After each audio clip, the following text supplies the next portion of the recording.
দর্শক শুভেচ্ছা নেবেন। আমি শেষ বৈশাখী মহাস্থান মেলায় এসেছি। মহাস্থানে আজকে মোটামুটি একটা মেলার মতো পরিস্থিতি।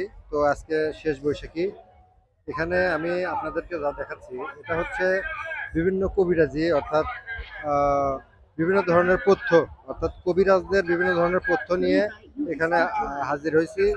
তো এখানে দেখাচ্ছে যে যে সকল প্রোডাক্ট বা পণ্য তারা ব্যবহার করতে বলবে বিভিন্ন কাজের জন্য বিভিন্ন কিছু এখানে রাখা হয়েছে। দেখতে পাচ্ছেন এগুলো হচ্ছে হাতের বালা, প্লাস্টিকের, তারপর পিতলের চুড়ি, আহ, এই যে আঘাতজনিত ব্যথা, মাজা কোমরে ব্যথা ইত্যাদি এগুলোর ওষুধ বিক্রি করা হচ্ছে এখানে। বিভিন্ন খাদ্য হিসেবে বা পরিধেয় কোনো বস্তু হিসেবে দেওয়া হচ্ছে, আংটি দেওয়া হচ্ছে।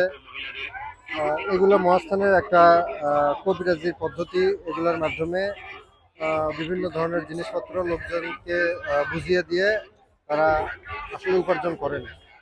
তো সেই জিনিসগুলো আমি আপনাদের দেখানোর জন্য নিয়ে আসছি। তো চলুন আরও বিস্তারিত দেখাবো এখানে আরও কি কি দ্রব্য সামগ্রী মানুষকে দিয়ে তারা আসলে উপার্জন করেন। দেখেন কত ধরনের জিনিসপত্র, এই যে বিভিন্ন ধরনের আংটি,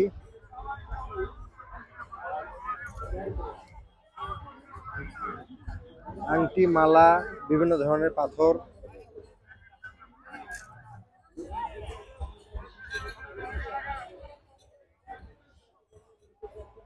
এবং অলৌকিক কিছু গাছের বাকল বা গাছের শাখা প্রশাখা। এখানে বিভিন্ন ধরনের মালা দেখতে পাচ্ছেন এবং এখানে আংটি বা এই জাতীয়, অর্থাৎ তারা মানুষকে বিভিন্নভাবে বুঝিয়ে বিভিন্ন ধরনের পণ্য সামগ্রী দিয়ে থাকেন যে আপনারা এগুলো ব্যবহার করলে আপনাদের এই রোগ থেকে মুক্তি পাবেন। তো সেই জিনিসগুলো এখানে দেওয়া হয়েছে। তারা এগুলোর পর্সা সাজিয়ে বিভিন্ন ধরনের ক্ষুদ্র, বৃহৎ ক্ষুদ্র ব্যবসা পরিচালনা করছে। এরকম প্রায় 20 থেকে 30 ধরনের দোকানের পসরা সাজিয়ে আছেন তারা এখানে।